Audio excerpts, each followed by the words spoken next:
కాశ్మీరు లోయలో కన్యాకుమారిలో ఓ సందమావ కన్నయ్యేడు మంచులో కరిగే సూర్యుడులో ఓ సందమామ పొగరాని కుంపట్టు రగిలించినాదే పొగరెత్తి చలిగాన్ని తగిలేసినాడే చెమ్మా చెక్క చేత చిక్క మంచం వల్లే మారిపోయే మంచు కొండలు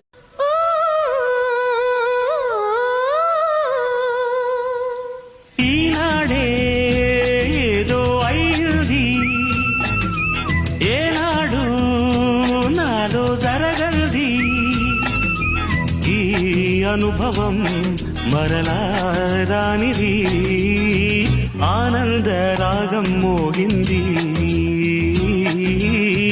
అందాల లోకం రమ్మంది